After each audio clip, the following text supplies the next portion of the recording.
ॐ भूर्भुवस्वः तत्सवितुर्वरेण्यं भर्गो देवस्य धीमहि धियो यो नः प्रचोदयात्। उस प्राण स्वरूप दुखनाशक सुख स्वरूप श्रेष्ठ तेजस्वी पापनाशक देव स्वरूप परमात्मा को हम अपनी अंतरात्मा में धारण करें। वह परमात्मा हमारी बुद्धि को सतमार्ग की ओर प्रेरित करे। भाइयों बहनों, जय श्री राम, जय गुरुदेव, जय माँ आदिशक्ति। आप सभी भाइयों बहनों की साधना से संबंधित जिज्ञासाओं का समाधान करते हुए मैं आज कुछ महत्वपूर्ण जिज्ञासाओं को सम्मिलित कर रहा हूँ। भाई सोर्स बाई SMS जी ने अपनी जिज्ञासा प्रकट करते हुए लिखा है, चरण स्पर्श गुरुजी महाराज जी, खुश रहिए, माँ की कृपा आप पर हमेशा बनी रहे। मेरी दोनों नासिका से श्वास बहुत तेज चल रही है। आज्ञा चक्र पर दबाव बना हुआ है। नींद में भी परेशान हूँ। ब्रह्मचर्य का पालन नहीं हो पा रहा है। विचार और मन ठहर नहीं रहे हैं। कृपया मार्गदर्शन करें। भाई सोर्स बाई SMS जी, आपने लिखा है कि दोनों नासिका से श्वास बहुत तेज चल रही है। आज्ञा चक्र पर दबाव बना हुआ है। नींद में भी परेशानी है और ब्रह्मचर्य का पालन नहीं हो पा रहा है। विचार और मन ठहर नहीं रहे हैं।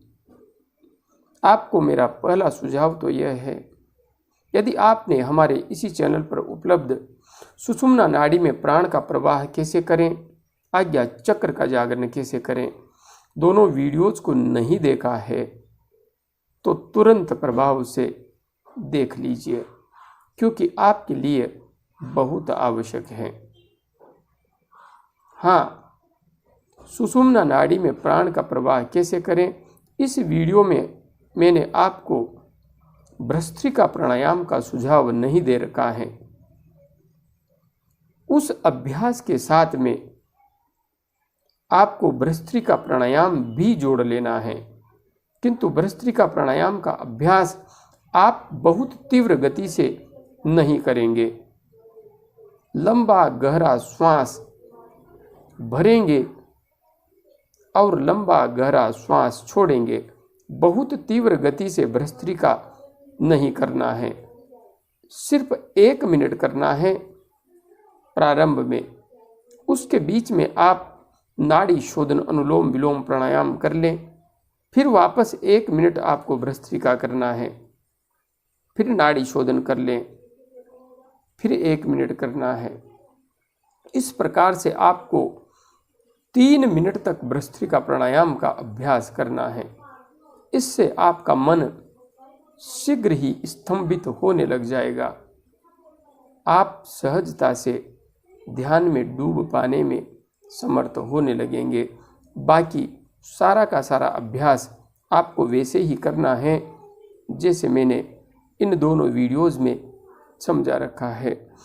आप आज्ञा चक्र का जागरण कैसे करें, इस वीडियो के अनुसार जब ध्यान करेंगे तो आप निश्चित रूप से कुछ ही महीनों में गहरे ध्यान की प्राप्ति करने लगेंगे।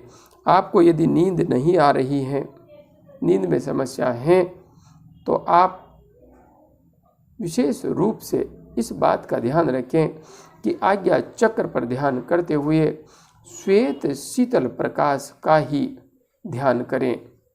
अरुणिम प्रकाश, रक्तिम प्रकाश या अन्य किसी भी प्रकार के प्रकाश का ध्यान करते हुए या प्रतिमा का ध्यान करते हुए या किसी आकार का ध्यान करते हुए, चिंतन करते हुए कभी भी ध्यान नहीं करें, क्योंकि वह परम पिता परमात्मा, वह जगत जननी माँ, उसे चाहे हम किसी भी नाम से पुकारते हो, किंतु वास्तविक रूप में उसका जो वास्तविक आकार है वह आकार प्रकाश स्वरूप है, ज्योति स्वरूप है।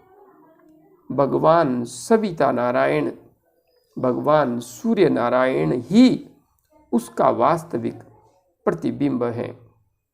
इसलिए उसका ध्यान किसी इंसान के रूप में करना उचित नहीं है। प्रकाश पुंज ही उसका वास्तविक स्वरूप है और उसी का ध्यान करने पर हम उस विराट के अस्तित्व से सहजता से जुड़ पाते हैं। बाकी अन्य स्वरूपों का यदि हम ध्यान करते हैं तो सारे स्वरूप चेतना के विस्तार में बाधा उत्पन्न करते हैं।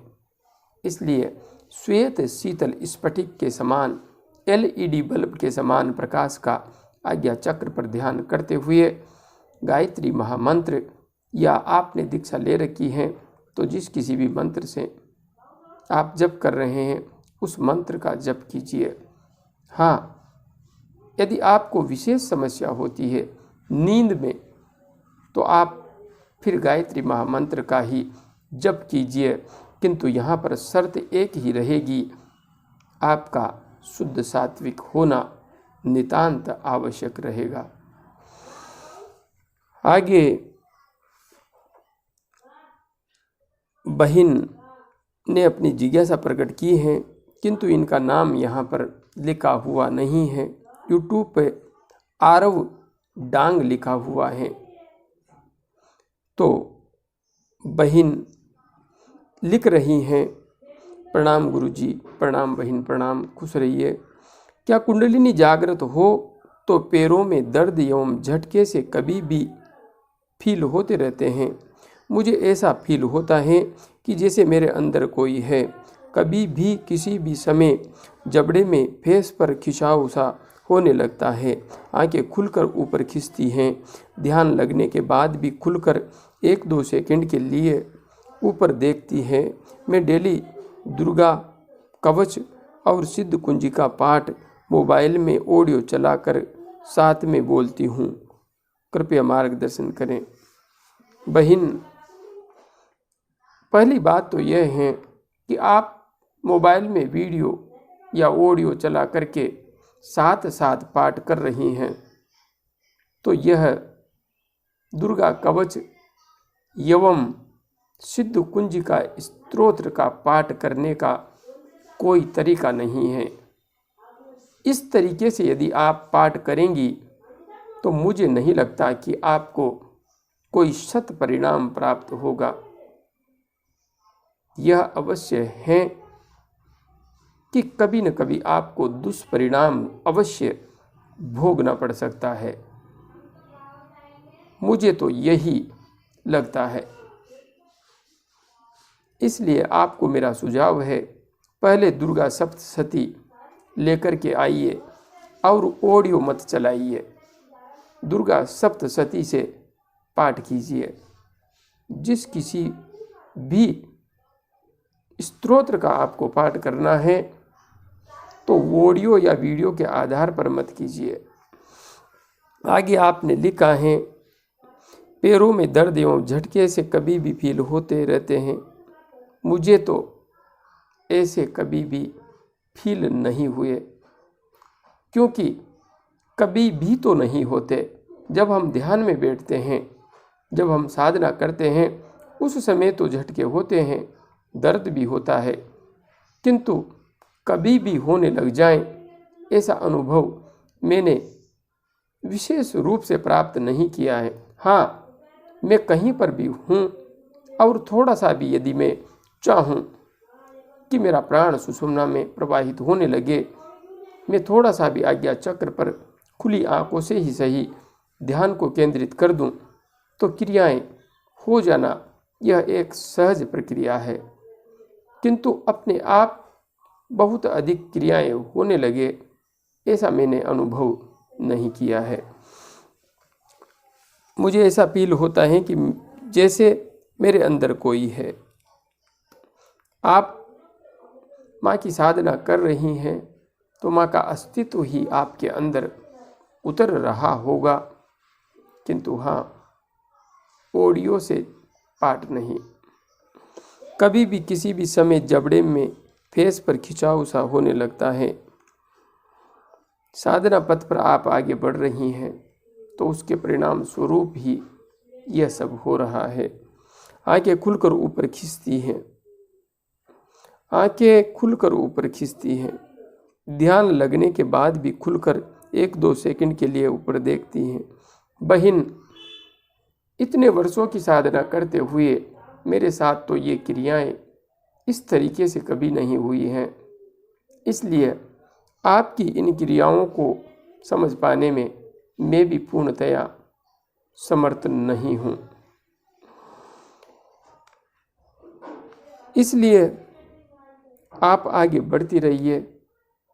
यदि इन क्रियाओं के साथ कुछ और भी आपको लक्षण आते हैं तो आप बाद में लिखिए, मैं गहराई से इसे समझने का प्रयास करूँगा।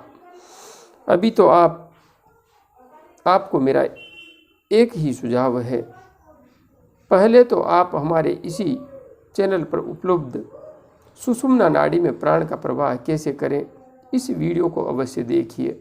इस वीडियो के अनुसार प्राणायाम का अच्छी तरह से अभ्यास कीजिए। अभ्यास करने के बाद में आप जो भी पाठ करती हैं, जिस किसी भी मंत्र का जप करती हैं, वह करें। आप सहजता से आगे बढ़ पाएंगी। इसी के साथ मैं आज उन आत्मीय परिवारजनों के नामों को यहाँ पर सम्मिलित कर रहा हूँ जिन्होंने माँ का धाम निर्माण हेतु, माँ के धाम के निर्माण हेतु दान राशि समर्पित की हैं।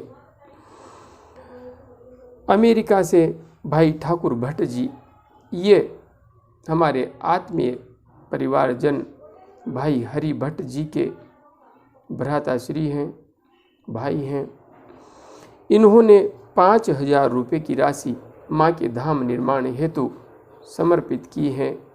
निश्चित ही भाई ठाकुर भट्ट जी ने जो दान किया है, इसके पीछे भाई हरि भट्ट जी का प्रोत्साहन और माँ के प्रति समर्पण दिखाई दे रहा है।